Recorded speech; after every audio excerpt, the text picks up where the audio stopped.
On se retrouve pour le dernier vlog mémoire qui va porter sur la discussion. Alors comme vous avez pu vous en rendre compte si vous suivez les vlogs mémoire, je n'ai pas fait de catégorie sur les résultats. Tout simplement parce que je ne suis pas calée en statistiques, je n'ai pas assez de compétences pour pouvoir vous les présenter. Sachez en tout cas que j'ai trouvé sur internet une dame qui explique les statistiques pas à pas, que ce soit des corrélations, des ANOVA, si jamais vous les utilisez avec le logiciel JASP. Si jamais vous n'avez pas vos enseignants qui sont là pour vous expliquer ça, je pense que ça peut être intéressant pour vous, surtout qu'elles montrent des exemples avant, donc vous pouvez peut-être un petit peu identifier votre mémoire aux exemples pour pouvoir ensuite voir si ça peut correspondre et ensuite choisir le bon test. Par contre, ce que je vous invite à faire, si vous avez la possibilité d'en discuter avec vos enseignants, allez-y, essayez de faire en sorte qu'ils puissent valider vos résultats avant justement de passer à la dernière catégorie qui est la discussion et qui est pour moi pas une des plus compliquées parce que le cadre théorique c'est quand même assez compliqué je trouve, mais c'est quand même difficile selon les résultats qu'on peut avoir. Du coup si on récapitule un petit peu, on a terminé le cadre théorique, on a terminé de présenter les hypothèses en lien avec le cadre théorique et de présenter la problématique, on a fait les résultats.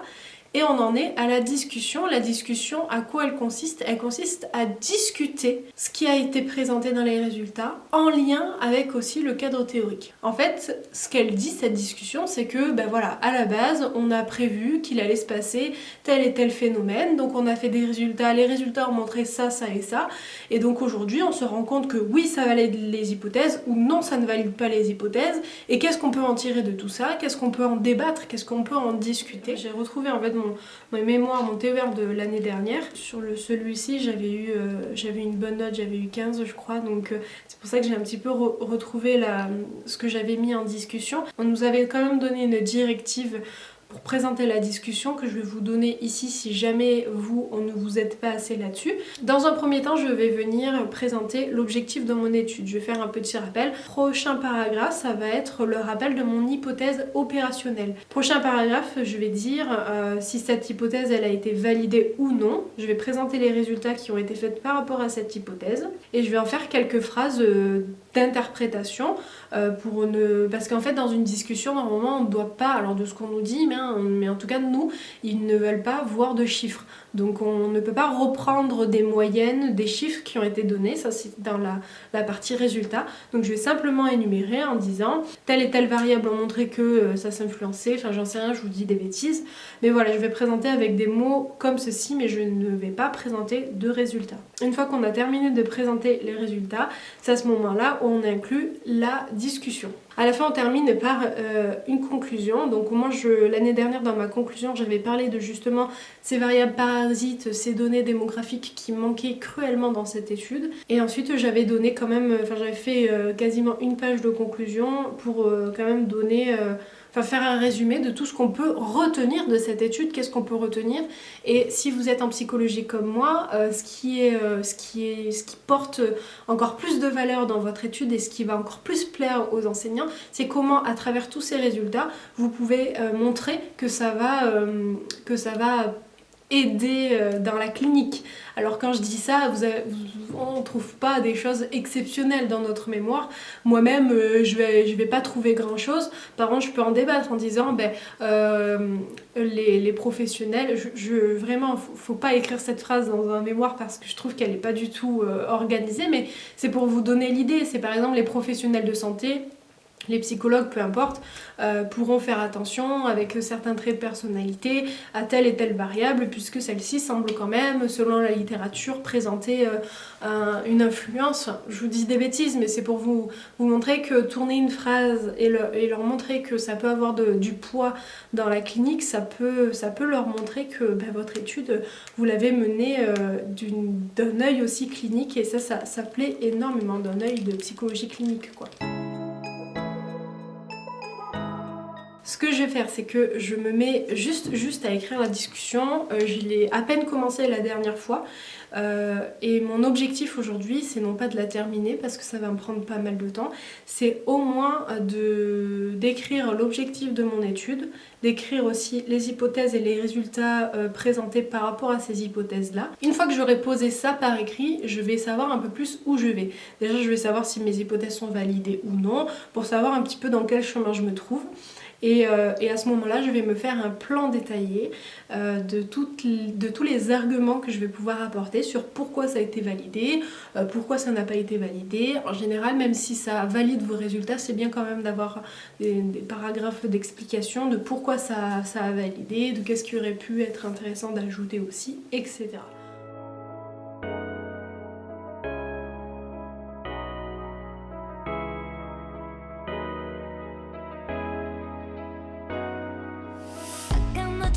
No choice, no she's and I'm here. I want to let go, 'cause I need it. I never felt this, it's not good for my heart. Hey, I want to run away and don't look back, go to a hiding place. I just want to free myself alive and never be the same girl. But I can't skip another break, girl. And I have to work tonight 'cause I'm late work. Hey,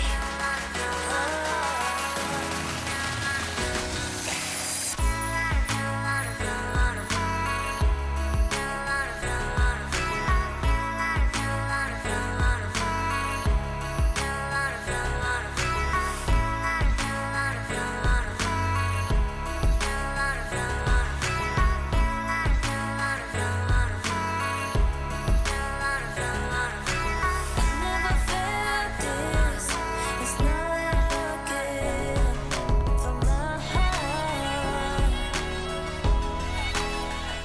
Une petite astuce quand on commence en fait à écrire un dossier, très fréquemment on sait plus où on en est en fait. On a des pages et des pages, on sait plus où on en est. Dans la discussion c'est important quand même, je trouve, d'avoir un fil conducteur. Donc moi ce que je fais c'est que j'écris des titres. Par exemple là, à ce moment-là, je présente mes hypothèses, donc je vais écrire présentation. Juste en dessous, je parle des résultats, donc je vais commencer à écrire présentation où je vais juste marquer résultat, comme ça va me permettre de comprendre. Donc je sais que dans un premier temps j'ai présenté mes hypothèses, que j'ai présenté mes résultats, et là je commence à discuter avec l'argument qu'il n'y a pas de consensus dans les facettes. Enfin bon, ça concerne du coup mon étude, mais peu importe, ce titre va me permettre de savoir quel argument j'ai écrit et de le présenter plus rapidement à mon professeur quand il va me poser des questions la semaine prochaine, quand on va commencer à présenter ce qu'on a fait par rapport à la discussion. Don't look back, go to a hiding place.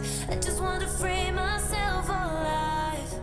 Et donc ça donne ça, on voit clairement avec les titres ici de quoi je parle. Alors bien sûr ça va changer, c'est absolument pas le dossier que je vais rendre, mais c'est pour moi pour savoir où j'en suis. Là j'ai l'objectif de mon étude, j'ai mes hypothèses, les résultats, et je commence à discuter et je commence à donner des arguments, en tout cas les premiers arguments qui me sont arrivés, je les ai mis ici, j'ai un deuxième argument ici, et je présente aussi la limite de mon étude. Alors j'ai eu aussi des pistes que mon professeur m'a données, que j'ai répertoriées ici et que je vais devoir être amenée à discuter. Pour l'instant, bon, c'est des pistes qu'il m'a données, de discuter entre certains de mes groupes qui n'ont pas donné des résultats congruents avec la littérature. Malheureusement, je trouve aucune piste, aucune idée de comment aller discuter, de comment l'aménager, de trouver des... Enfin, je ne sais pas encore comment faire. Et quand je le verrai vendredi prochain, je lui présenterai, je pense qu'il m'aidera un petit peu plus, mais je vais quand même essayer d'avancer sur ce qu'il m'a dit, histoire de lui montrer que j'ai quand même réfléchi, mais que j'ai pas de piste, donc si jamais il peut m'aider un peu plus, ça sera avec grand plaisir.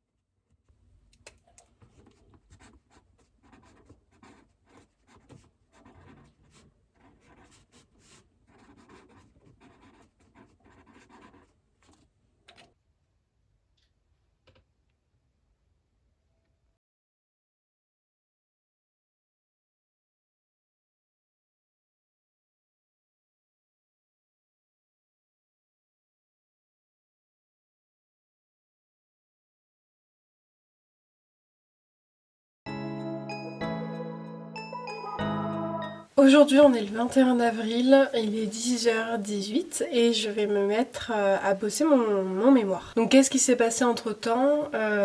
J'ai enfin eu mes résultats validés.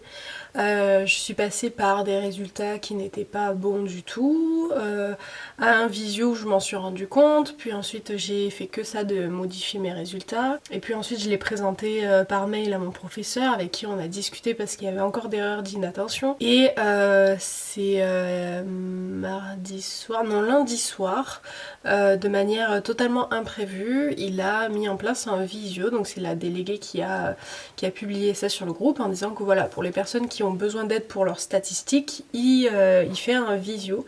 Et donc j'ai sauté sur l'occasion, j'ai vite pris mon ordinateur et je me suis connectée pour pouvoir enfin discuter avec lui plutôt que par mail. J'arrêtais pas de me tromper, de faire des erreurs d'inattention, bref, et du coup là on a pu discuter ensemble en visio. Et donc c'était beaucoup mieux puisqu'on a pu revoir mes résultats.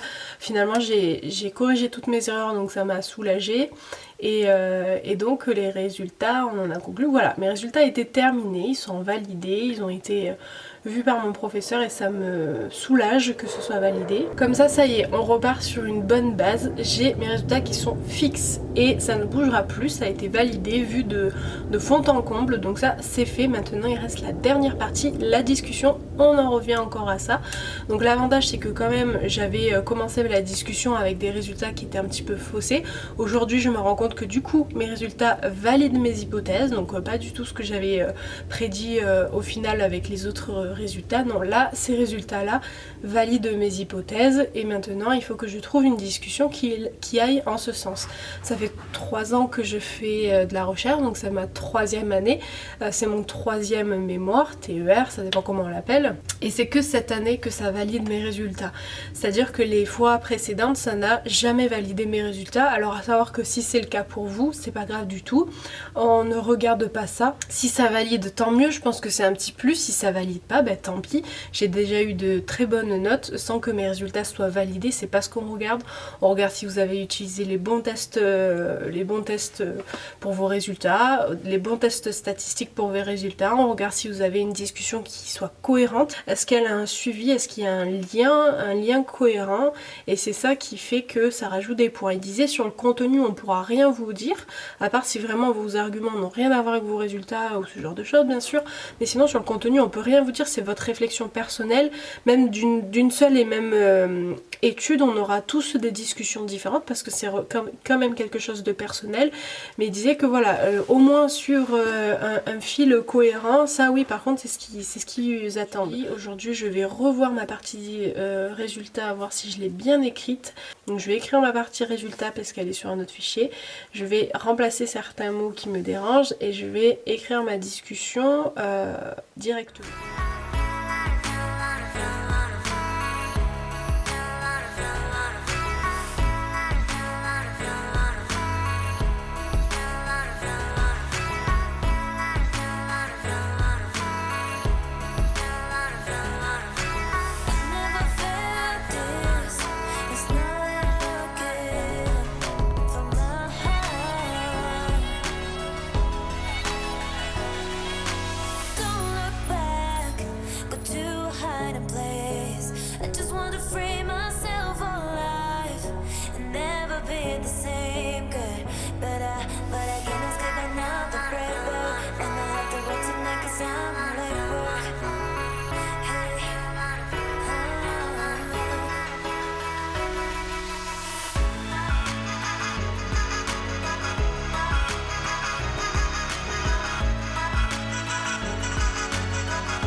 Il est 16h30, j'ai pas mal avancé comme ma discussion, je suis pas encore au point parce qu'il me manque à peaufiner des choses, je pense qu'il me manque encore à revoir toute la cohérence de ma discussion, mais en fait j'ai repris les arguments que j'avais pour mes autres résultats et j'ai orienté ces arguments autrement et du coup j'ai fait en sorte que ça puisse rentrer dans des cases, j'allais dire oui et non. J'ai fait en sorte de mixer tout ça pour que ça puisse faire une discussion cohérente, mais je l'ai pas encore relu, donc c'est pas sûr que ce soit cohérent. Pour terminer cette vidéo, déjà dans un premier temps, je voulais vraiment m'excuser parce que je l'ai sortie vraiment très tard. Je vous présente presque ma soutenance avant de vous présenter comment j'en ai terminé avec ce mémoire. Donc vraiment désolée, mais je tenais quand même à vous la publier. Deuxièmement, comment ça s'est terminé? Avec plusieurs péripéties que je n'ai pas forcément illustrées dans cette vidéo. Je vous ai juste montré une fois où voilà, j'ai dû recommencer. En vrai, j'ai dû recommencer au moins 3 ou 4 fois sans mentir mes résultats. Et donc la discussion aussi, à chaque fois je devais l'orienter selon ces nouveaux résultats.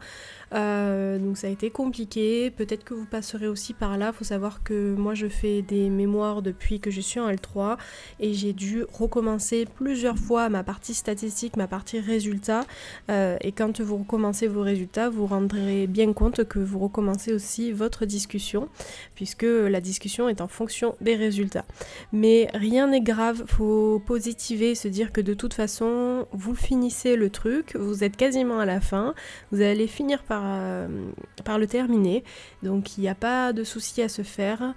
Plus tôt vous commencerez vos résultats, plus tôt vous vous rendrez compte des potentielles erreurs et moins d'anxiété vous aurez. C'est vraiment le conseil que je vous donnerai pour cette fin de vidéo. Essayez de commencer le plus vite possible vos résultats, de le faire valider par vos enseignants et comme ça vous serez débarrassé. N'oubliez pas de terminer par une courte conclusion d'environ 1 page si vous avez la possibilité de faire 1 page. En général, c'est ce qui est demandé, 1 à 2 pages il me semble.